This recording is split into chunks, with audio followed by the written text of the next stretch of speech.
নমস্কাৰ বন্ধুসকল। আমি ভাবো যে মানসিক চাপ বা ষ্ট্ৰেছ কেৱল বাহিৰৰ সমস্যাৰ বাবেহে হয়, কিন্তু আচলতে আমাৰ হৃদয়ৰ লগত আমাৰ দূৰত্ব বাঢ়ি গলে আমি বেছি অশান্তিত ভোগো। আমাৰ 7 ডে ষ্ট্ৰেছ ৰিলিফ ৱৰ্কশ্বপৰ এই অন্তিম দিনটোত আমি কোনো যুক্তি ব্যৱহাৰ কৰা নাছিলো, আমি কেৱল অনুভৱ কৰিছিলো। আমি আমাৰ হৃদয়ক ক্ষমা খুজিছিলো আৰু আমাৰ নেতিবাচক আৱেগবোৰক মৰমেৰে আঁকোৱালি লৈছিলো। যেতিয়া এজন মানুহে নিজৰ লগত পুনৰ বন্ধুত্ব গঢ়ি তোলে, তেতিয়া তেওঁৰ মনৰ পৰিৱৰ্তন কেনেকুৱা হয় আহকচোন এইসকল প্ৰশিক্ষাৰ্থীৰ মুখৰ পৰা তেওঁলোকৰ যাদুগৰী অনুভৱৰ কথা শুনো।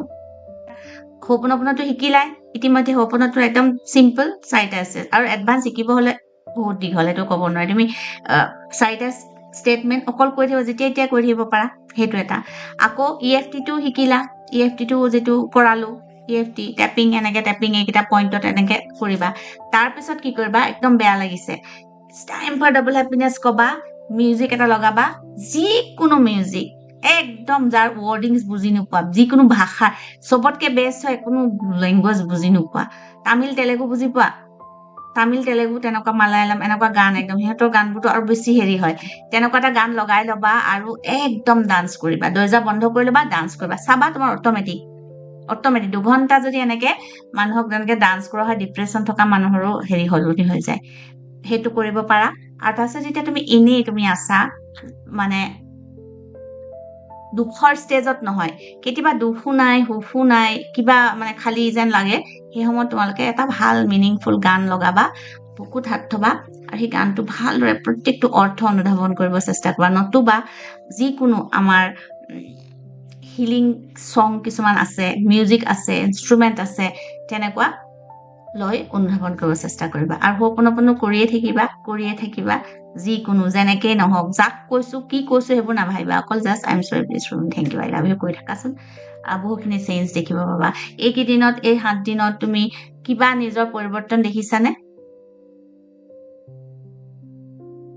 মই মানে এইটো কাৰণে হৈছে বুলি ভাবিছো দেই, মানে কি বহুত দিনৰ পৰা কিবা এটা কাম এটা ৰখি আছিলে, বা মানে মোৰ দেউতাৰ গা বেয়া হৈছিলে অলপমান বেছিকে, তো অপাৰেশ্যন কৰিব লগা হৈছিলে লাষ্ট সেই মানে ছেপ্টেম্বৰ মানৰ পৰা। তো দেউতাৰ তেতিয়া মানে বেংগলোৰত পটককৈ ভৰ্তি কৰাব লগা হ'ল, অপাৰেশ্যন কৰিব লগা হ'ল। তেতিয়া পৰা মানে কামটো বহুত ৰখি আছিলে। সেইদিনাখন 3rd নে 4th ডে দিনাখন নেকি, মানে যেতিয়া কৈছিলোঁ আৰু যে যোনখিনি বাধা হৈ আছে বা আঁতৰাবৰ কাৰণে ইউনিভাৰ্চক, তাৰ পাছতে মানে সেই কামটো কিন্তু মানে এটা মানে ৱে দেখাইছে, চাইন মানে। আৰু এতিয়া মানে মই সেইটো আগবাঢ়িছোঁ বাৰু কৰিবলৈ। কথা এটা শ্বেয়াৰ কৰিবলৈ আছিলে। এই লাষ্ট আপুনি যে যোনটো হোপনপনো আমাৰ ক্লাছত যোনটো ডিপ হিলিং কৰাইছিলে, মানে সেইটোৰ পাছত মানে মোৰ এনেকুৱা লাগিছে নহয় মেম, মই মানে একদম ৰিলেক্স ফিল কৰিছো। আৰু এনি টাইম আগতে মানে কি হয়, আপুনি চাগে মোক নটিচো কৰিলে গম পাব, মোৰ মানে একদম নাচিলো এতিয়া মানে মই পুৰা একদম আগতে তোমাৰ মুখত গ্ল'টো, হেপিনেছটো ওলাইছে। তাৰপিছত সেই ক্লাছটোৰ পাছৰ পৰা নাজানো কেলে মেম ইমানেই মানে মই গ্ৰেটিটিউড ফিল কৰিছো নহয়। মই মানে মোৰ লাইফত যিয়ে হৈ গৈছে মেম, এনেকুৱা 2-3টা মান আছে ইনচিডেণ্ট, যোনটো মানে মোক কেতিয়াবা মানে কৰবাত কেতিয়াবা লাগে। এতিয়াবা মানে এনেকুৱা লাগিছে যে সেইটো ইনচিডেণ্টৰ পৰা মই এতিয়া যেতিয়া চাওঁ, মানে সেইটো ইনচিডেণ্ট হোৱাৰ কাৰণে মোৰ লগত মানে ইমানখিনি ভাল হ'ল এতিয়ালৈকে মানে মেম। আৰু তেনেকুৱাকে মানে যদিও এনেয়ে থাকো, যদি চকুতো মুদো, মানে অকল মানে গ্ৰেটিটিউডে মানে মোৰ ফিল হয়। মানে অকল ইউনিভাৰ্চক এইটোৱে কৈছে যে থেংক ইউ, মানে যি পালো মানে তাৰ কাৰণে মানে অলৱেজ থেংক ইউ। আৰু সেই ক্লাছটো সেই দিনাখনৰ পৰাই হৈছে মেম। সেইটো তুমি সেই প্ৰত্যেকটো ৱৰ্ড তুমি মানে বুজি পাইছা, ফিল কৰিব পাইছা, কাৰণ তুমি এটা লেভেল অলৰেডি তুমি বহুবোৰ হেৰি কৰি পেলাই এটা লেভেল অলৰেডি পাইলাই। কিয় তোমাক হোপনপনো বেছি হেৰি কৰিলে? কাৰণ তুমি প্ৰত্যেকটো ফিলিংছ, হোপনপনোটো যদি একদম ফিল নকৰাকে মানুহে অকল কৈ থাকে, তথাপিও মানুহে চেঞ্জ এটা পায়। শব্দৰ কাৰণে এটা ভাইব্ৰেশ্যন আছে। তাৰপিছত তুমি যে ফিল কৰি, তুমি যে এডভান্স হোপনপনো কৰিছা, ফিল কৰিছা, সেইকাৰণে তোমাৰ সেই বস্তুটো অনলি টাইম এনেই নকয় গ্ৰেটিটিউড মাল্টিটিউড গুড ফৰচুন। কিন্তু আমি বহুতেতো অনলি টাইম থেংক ইউ কৰিয়ে থাকো, কিন্তু তাৰ আঁৰৰ আচলতে থেংক ইউ শব্দটোতকৈ সেই গ্ৰেটিটিউড ভাৱনাটো, আৰু গ্ৰেটফুল হলে তুমি কি কৰিবা, হয়নে? সেই বস্তুটোতো অট'মেটিক তোমাৰ পৰা হৈ আছে। আৰু সেইকাৰণে তুমি সেই চেঞ্জবোৰ, সেই হেপিনেছবোৰ, সেই যাদুবোৰ, যাক আমি যাদু বুলি কওঁ, সেই যাদুবোৰ দেখি আছা। আৰু যাদু দেখিবা, এতিয়াতো আমাৰ 3টা ক্লাছ হৈ গ'ল, 4 নম্বৰ ক্লাছটো হ'ব। সেইটো ক্লাছৰ কাৰণে একদম প্ৰিপেয়াৰ হোৱা, কাৰণ মই ৰিটেন আৰু থিয়ৰী দুইটা তোমালোকে দিব লাগিব। অকমান ক্লাছো ল'ম, তাৰপিছত থিয়ৰী লিখিব লাগিব আৰু হেৰি কৰিব লাগিব। আৰু বেছি তুমি তেতিয়া কি হ'ব, যেতিয়া পৰীক্ষা বুলি পঢ়িবা আৰু বেছি ভালকে ৰেজিষ্টাৰ হ'ব, আৰু বেছি ভালকে বুজিবা। এতিয়া যিমানখিনি ভাল লাগি আছে আৰু বেছি ভাল লাগিব, কিন্তু আমি বুজাব নোৱাৰিবা তুমি, হয়নে? ভালকে বহুত মেম ধন্যবাদ। একদম মানে মই আৰু যেতিয়া মানে মই হেৰি কৰো মানে থেংক ইউ মানে এনি টাইম কিবা এটা হলে মানে মোৰ এইটোৱে হয়, এনি টাইম থেংক ইউ মানে ইউনিভাৰ্চ, যি মানে যিমান এতিয়ালৈকে মানে যিমানখিনি মানে পোৱা নোপোৱা, যি নোপোৱা খিনিলৈ বেছিকে গ্ৰেটিটিউড, মানে মই একদম ইউনিভাৰ্চক থেংক ইউ, মানে যিখিনি যে নিদিলে তাৰ কাৰণে মানে বেছিকে থেংক ইউ। মই যে এইটো নোপোৱা কাৰণেহে চাগে মই আজি এইটো পাইছো। একদম এইটো কাৰণে। একদম হয় হয় হয় আৰু হয়। আপোনাকো মানে বহুত thank you ma'am. Thank you, তোমাকো বহুত থেংক ইউ। তুমি ইমান সুন্দৰকে এপ্লাই কৰিছা জীৱনত মই সদায় কওঁ, এপ্লিকেশ্যন সদায় এপ্লাই কৰাটোৱে চবতকে ডাঙৰ কথা। সিয়ে আমাক ফল দিব আৰু তোমাক বহুত বেছি ৰিজাল্ট মেম মোৰ বেবীটোৰ কাৰণে আহি তেতিয়াৰ পৰা মেম আজিলৈকে আৰু এবাৰো কেতিয়াও তাই নহয়।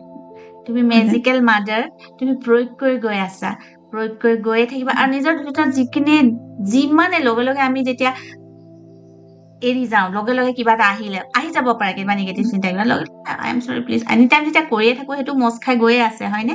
আৰু তাৰপিছত যিটো ফিলিং, সকলোৱে চাগে মন কৰিছা, সেইকাৰণে সেই যে গ্ৰেটিটিউড ভাৱনাটো, হয়নে নহয়, ৰন্ধে ৰন্ধে কথাখিনিত সোমাই আছে, প্ৰতিটো ৰন্ধে ৰন্ধে ইৰাণী গ্ৰেটিটিউড ভাৱনা। আৰু সেইটো কাৰণে ইমানবোৰ ভিক্টৰী আছে।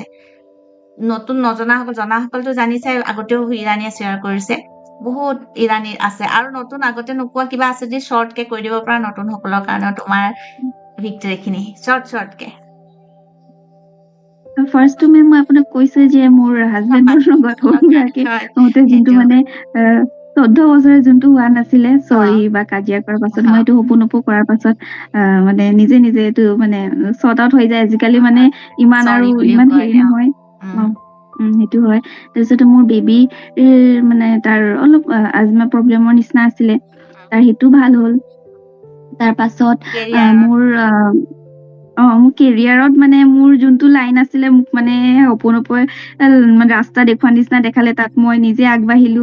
তাৰ পাছতো মোৰ ক্লাইণ্টৰ কাৰণে মেম সঁচা কথা কৈছো মেম, মই এৰি দিওঁ, মানে মই কৰো আৰু মই এৰি দিওঁ। কিন্তু মই নাজানো, মই যোনটো ফালে ভাবি পেলাই কৰো, সেইটো ফালে ভাবিও এৰি দিওঁ, কিন্তু সেইফালে কোনোবা এফালৰ পৰাতো কিবা এটা মেম হৈয়ে যায়। সেইটো কাৰণে মানে অলৱেজ গ্ৰেটফুল। আৰু কেৰিয়াৰটো এইটোতো হৈছে লাষ্ট। এতিয়া আকৌ যেতিয়া মানে মই এইটো বুজি পালো যে অকল পোৱাটো মোৰ মানে গ্ৰেটফুল হয়, নোপোৱাটো কাৰণে মানে মই ইমান দিনে যোনটো এটা বস্তুৰ কাৰণে মানে মই ভাবো তেতিয়াতো মোৰ এনেকুৱাহে আছিলে, এতিয়া বাৰু ইমান খিনি হৈছে, সেইটো নহয়। এতিয়া মানে মই এইটো ভাবো যে তেতিয়া ইমান খিনি আছিলে কাৰণে মোৰ আজি এইটো লাইন মই চুজ কৰিছো। ইমান খিনি নোপোৱা হলে চাগে মই আজি বেলেগ কৰবাত থাকিলো হয়, বেলেগ কিবা কৰিলো হয়। মানে তাৰ কাৰণে মানে বেছিকে এতিয়া মই গ্ৰেটফুল, মানে মই যিখিনি নাপালো লাইফত, যিখিনি মোৰ লগত নহল, তাৰ কাৰণে গ্ৰেটফুল। তাৰ কাৰণে সেইটো হোৱাৰ পাছত মোৰ এনেকুৱা লাগিছে মোৰ লাইফটো আৰু বেছি মানে চেঞ্জ হৈ গৈ আছে। আৰু হ'ব, আৰু আৰ্থিক ক্ষেত্ৰতো তুমি একদম গ্ৰ' কৰি গৈ আছা, কাৰণ নিজৰ ইনকামটো বাঢ়ি গৈ আছে, নিজক যিটো তুমি ভাবা নাছিলা ন, যিমানে তোমাৰ হাজবেণ্ডে দিয়ক কোনোবাই দিয়ক, নিজে যিটো কৰা সেইটো বেলেগ, হয়নে? সেই বস্তুটো তুমি এতিয়া সেই ছেটিছফেকশ্যনটো পাইছা, নিজে গ্ৰ' হৈ গৈ আছে। গতিকে তোমাৰ হেল্থ, ৰিলেশ্যনশ্বিপ, কেৰিয়াৰ, মানি আটাইকেইটা দেশত গ্ৰ' হৈ গৈ আছে, আৰু গ্ৰ' হৈ যাব। তুমি তেনেকে কৰি গৈ থাকা, সকলো তোমাৰ ভাল হওক। ইঞ্চুৰেঞ্চটোৰ কাৰণে যে আপোনাক কৈছিলে এইটো পালো, মই এইটো ফেব্ৰুৱাৰী মাহত পালো। মই মানে এইটো এতিয়া অনুভৱ কৰিছো, হ'ল বাইদেউ মানে এইটো খবৰটো আপোনাক দিওঁ বোলা। আৰু কথাটো আপোনাক যোন দিনাৰ পৰা কলো, সেই দিনাৰ পৰাইহে মোৰ মানে কামত মানে আগতে মই অকলে মানে কিবা ভুগি আছিলো। যিদিনাৰ পৰা আপোনাক কলো, সেইদিনাৰ পৰা মোৰ সেইটো মানে পালেও পাব, নাপালেও নাই, দুখটো এৰি দিলো। যোনদিনাৰ পৰা মানে সেই দুখটো বা খংটো নোহোৱা কৰিলে, তাৰ পৰা কাম বিলাক অলপ লাহে লাহেকে আগবাঢ়। মানে মই আগতে সিহঁতক ফোন কৰিলে কি মানে ভাবিলেই মনত দুখ আৰু খং আহি গৈছিলে, এনেকুৱা মোক মানে বেয়া কিবা ফচাই দিলে ন। মনটো একদম বহুত বেয়া লাগি আছিলে। আপোনাক কোৱা দিনৰ পৰা আপুনি মানে খাওক কেনেকে আহি মই নিজে ক'ব নোৱাৰো আপোনাক খাওক পালো আপোনাক বহুত বহুত ধন্যবাদ তাৰ পিছত মই এৰি দিব পাৰিলো লাহে লাহে কামবিলাক আগবাঢ়ি এতিয়া ভাল পাব ললো কাৰণে সেই খংটো নোহোৱা কৰাৰ লগে লগে মোৰ কামটো মানে হ'ল সেইটো মই অনুভৱ কৰিব পাৰিলো আৰু বাইদেউ বডিটোৰ কাৰণে এতিয়া মই মানে এয়া মানি ক্লাছটোৰ কাৰণে আজি পেমেন্ট কৰিব পাৰিলো বাইদেউ থেংক ইউ বাইদেউ বহুত বহুত Thank you. ধন্যবাদ You are a wildly medicine. So, health coaching মানে বিনতিয়ে যিসকলে বুজি পোৱা নাই মানে আমাৰ এনভাইৰনমেন্ট বা আমাৰ পাৰিপাৰ্শ্বিকতা আমাৰ ইমোচন সেইবোৰ চব হেল্থৰ লগত জড়িত আছে যেতিয়া সেই পিলাৰটোৰ কৰোঁতে তেতিয়া সেই সময়ত যেতিয়া বিনতিৰ এটা মানে বহুৰ আগৰে লাইফ ইঞ্চুৰেঞ্চৰ পলিচি এটা হাজবেণ্ডে খুলিছিলে আৰু সেই হাজবেণ্ডৰ মানে এক্সপায়াৰ হোৱাৰ পিছতো সেই পলিচিটোৰ বহুত দিন হৈ গ'ল পইচাটো মানে বিনতিলৈ অহা নাই কাৰণ নমিনী বিনতি নাছিলে পলিচিটোৰ নমিনী তেখেতৰ নিজৰ নামটোৱে আছিলে আৰু সেইটো কাৰণে বহুত মিনতিৰ মানে পইচাটো অহা নাই যথেষ্টখিনি পইচা আৰু সেইটো কাৰণে খুব টেনচন হৈ আছিলে সেইখিনি কথা যেতিয়া কিছুমান কথা মানুহে মইতো হেল্থৰ হেৰি লৈছো এইবোৰ কথা মই আকৌ কিয় ক'ম এনেকুৱা ভাবো হৈ থাকে গতিকে সেইটো এটা পিলাৰ সেইবোৰেও মানুহক বহুত হেৰি কৰি ৰাখে আৰু সেইবোৰ যেতিয়া যিদিনাখন ক'লে বুলি ক'লে তাৰপিছত যিখিনি কৰিব লাগে ক'ব লাগে সেইখিনি কৰিলো মেলিলো আৰু তাত চবতকে ডাঙৰ কথা এৰি দিলে নিজে ভিতৰৰ পৰা আৰু কিছুমান ফোন কৰিবলৈ হেৰি কৰিবলৈ সংকোচ কৰি থাকে বিনতিয়ে সেই বস্তুটো এৰাৰ কাৰণে এতিয়া আজিতো আৰামছে আহি গ'ল কিমান দিন হ'ল যিয়ে নহওক হয়নে ইমান কেইদিন যদি সেই টেনচনটো লৈ থকা হ'লে চাপ'জ একো নকৰিলেও এতিয়াই নাজা তথাপিও সেই টেনচনটো তোমাৰ কিমান আৰু কিমান আমাক তোমাক হেৰি কৰিলেহেঁতেন খুব সুখী হৈছো আৰু এই গোটেইখিনি পইচা যাতে তুমি সৎ ব্যৱহাৰ কৰি বহুত বেছি তুমি কাৰণ সেইখিনি বা মানে মোৰ আগতে ধৰি লওকচোন মানে মোৰ মিছেছ শ্ৰীমতীয়ে মানে আপোনাৰ মানে তেওঁ বিশেষ সংস্পৰ্শত আছিল আপোনাৰ তাৰপিছতে ময়ো আপোনাৰ লগত পৰিচয় হলো মই মানে তেওঁৰ জৰিয়তে গতিকে মানে মোৰ জীৱনত মানে দেউতা মাৰ পিতা মাৰতো আছে আশীৰ্বাদ বাৰু তথাপিতো মানে আপোনাৰ মানে তেওঁৰ জৰিয়তে মই গুৰু পালো মানে অলপ বহুতখিনি মানে ৰিলেশ্যনশ্বিপতো বহুত খেলি মেলি হৈছিল তাৰ মানে আপুনি জানে আৰু এইবিলাক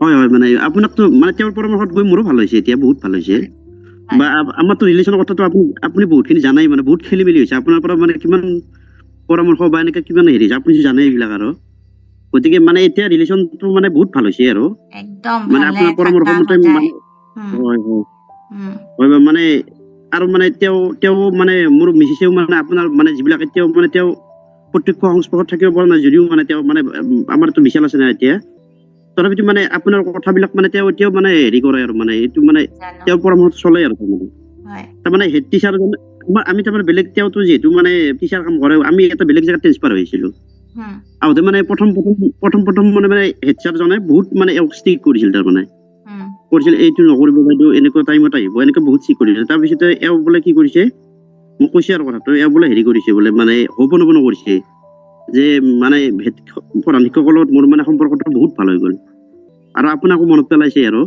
তাৰপিছতে সপন কৰিছে তাৰপিছতে এসপ্তাহ মান কৰাৰ পিছত মানে বহুত সুফল পাইছে এতিয়া মানে তেওঁৰ মানে প্ৰধান শিক্ষকে তেওঁৰহে মানে বহুত পৰামৰ্শ লয় বাইদেউ এইটো হ'বনে এইটো হ'বনে মানে প্ৰধান শিক্ষক যদি মানে এতিয়া বাইদেউহে মানে তাৰপিছত এইখিনি আৰু বাইদেউ এইখিনি আৰু এতিয়া মানে এইটো আৰু মানে আজি মোক তেওঁ কৈছে মানে এইটো তুমি শ্বেয়াৰ কৰা যদি কৰিব পাৰা মোৰ অলপ ভাল কথা ভাল পৰামৰ্শ হৈছে যেতিয়া এতিয়া মানে এইটোতো ভালেই আৰু বাকী যি নহওক বাৰু মোৰ জীৱনটোতো মানে মোৰ মিছেছৰ জৰিয়তে আপোনাক মানে লগ পালো তাৰপিছতে মানে গতিকে বা মই মিছেছক নাপালে ধৰি লওকচোন বা মিছেছক বিয়া নকৰালে ধৰি লওকচোন আপোনাক লগ নাপালো হয় এইটো আৰু বাকীটো মোৰ কথা জানে আপুনি আৰু মোৰ ৰিলেশ্যনটো মানে বহুত বেয়া আছিল মিছেছৰ লগত বুলি নহয় চব এতিয়া ভাল হৈছে এইটো আপোনাৰ মানে আপোনাৰ আশীৰ্বাদত ইউনিভাৰ্ছৰ আশীৰ্বাদত মানে এতিয়া বহুত ভাল আৰু তাৰমানে এইটোৱে আৰু মানে তেওঁ ভালে থাকা আৰু সদায় ভালে থাকা আৰু এইটো কথা চোৱা সকলোকে মই কৈছো চোৱা এই অফিচত কোনোবা স্কুল কলেজতে কাম কৰা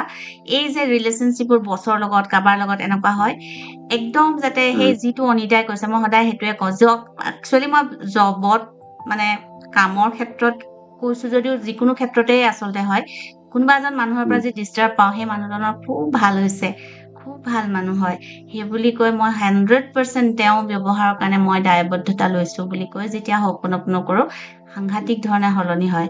তেনেকুৱা বহুত ৰিজাল্ট আছে, যেনেকে এতিয়া অনিতাৰ বছে এনেকুৱা ক'লে, কিন্তু এতিয়া বছে উল্টাই অনিতাৰ পৰা এডভাইচ লয়, ভাবি চোৱা।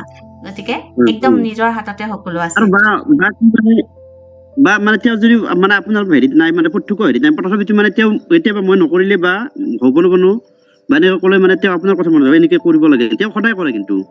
হয় আৰু আপুনি তেওঁৰ বিশালকো আপুনি বিশালকো বহুত মৰম কৰিছিল, বা তেতিয়াতো আপুনি মানে বহুত আশীৰ্বাদো দিছে।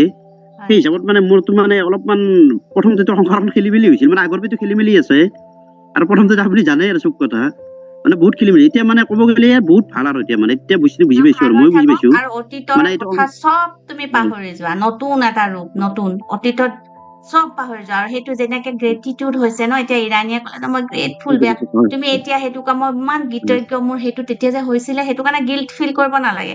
মই কৃতজ্ঞ, মই কৃতজ্ঞ, অতীতত সেইটো হয়, নোহোৱা হয়। হলে, মোৰ যদি নহ'লে মই কৃতজ্ঞ, এনি টাইম অকল কৃতজ্ঞ অনুভৱ কৰি থাকা। কেৱল মোৰ প্ৰতি নহয়, সকলোৰে প্ৰতি, বেয়া খিনিৰ প্ৰতিও। নিজৰো যদি কিবা ভুল হৈছিলে সেইখিনিকো কৃতজ্ঞ কোৱা, আচ্ছা সেইখিনিৰ পৰা হোৱাৰ কাৰণে সেইটো মই আজি এইটো হলো, তেনেকে কবা। ঠিক আছে, কোনো ভুল কৰা নাই তুমি, জীৱনে যি দিছে চব ঠিক কৰিছে, সেই বুলি লৈ থাকিবা, হেপ্পী হৈ থাকা, সুখী হৈ থাকা। চব বহুত বহুত ধন্যবাদ, তোমাকো সদায় সুখী হৈ থাকা। শুনিলে নহয়, যেতিয়া আমি নিজৰ লগত বন্ধুত্ব কৰো, নিজক সঁচাকৈ আই লাভ ইউ বুলি ক'ব পাৰো, তেতিয়া মনৰ গধুৰ ভাৱবোৰ, ষ্ট্ৰেছবোৰ নিজে নিজে নোহোৱা হৈ যায়। প্ৰশান্তি বাহিৰত নহয়, আপোনাৰ নিজৰ উশাহতে আছে। এই যাত্ৰা কেৱল ষ্ট্ৰেছ কমোৱাৰ বাবেই নহয়, নিজৰ লগত হেৰুৱা সম্পৰ্কটো ঘূৰাই পোৱাৰ যাত্ৰা। যদি আপুনি আপোনাৰ মনৰ অলাগতিয়াল বোজা আঁতৰাই জীৱনটো নতুনকৈ সজাব বিচাৰে, তেন্তে মই আপোনাক আমাৰ এই পৰিয়াললৈ নিমন্ত্ৰণ জনাইছো। আমাৰ এই বিশেষ ক্লাছ প্ৰতি মাহৰ 20 তাৰিখৰ পৰা 26 তাৰিখলৈকে চলে। আহক আমি একেলগে জীৱনটো ধুনীয়া কৰো। সবিশেষ জানিবলৈ স্ক্ৰীনত দিয়া নম্বৰত যোগাযোগ বা মেছেজ কৰক। ধন্যবাদ।